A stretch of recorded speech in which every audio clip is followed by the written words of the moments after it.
Today we're going to be looking at the level of authenticity that we had to produce for all of the vehicles and weapons that are in the game.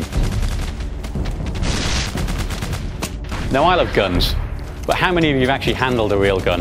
I can tell you one thing, it's not like an air gun or anything like that. A lot of these guns are really heavy. For instance, when we were doing the motion capture for Operation Flashpoint Dragon Rising, we had to go to great lengths to get the real guns. This is because the weight of these guns can actually affect the way that the animation looks. We use military specialists in our motion capture sessions to make sure that our characters in game move with a lot of weight, like real soldiers do. So we actually loaded the motion capture actors up with webbing. We put lots of lead in that webbing to make sure they move with weight and purpose. We don't show you how many bullets are remaining in the gun, so you have to kind of remember how many bullets you fired. You get the experience of being a soldier.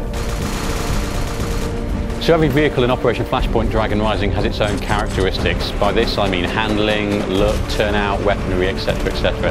Everything from the smallest Jeep to the largest chopper, you'll find a completely different handling experience, but also something that's accessible. You don't need to be able to play a flight sim in order to fly a helicopter in Operation Flashpoint. So when you're driving a 55-ton tank, that's going to feel very different to something like a DPV, which is a very light, agile vehicle.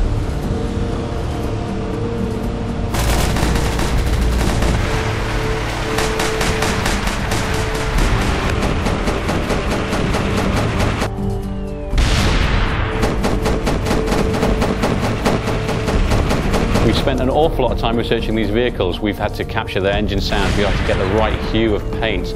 We've also, of course, had to take these brand new vehicles and actually beat up and weather them.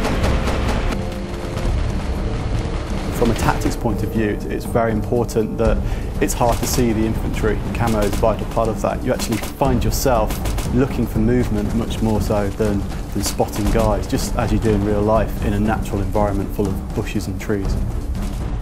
We wanted to make the game different than all the other shooters out there. In this game, you're not a bullet sponge, so we wanted to make the damage model as realistic as possible.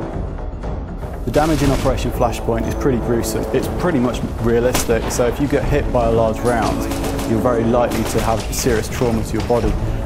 The visual point of view represents damage in several different visual stages. You've got blood that seeps through the clothes, then you've got catastrophic damage, which is actually losing of a limb. So you could have your head blown open, your torso opened up, you could lose a leg or an arm. And this is all represented and modelled realistically.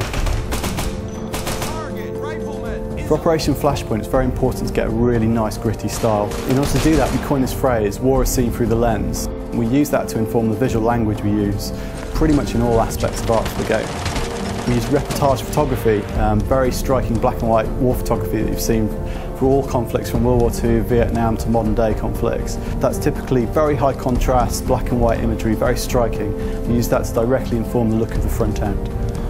The Egos technology gives us a lot of post-production systems we can use, so film grain, colour casts.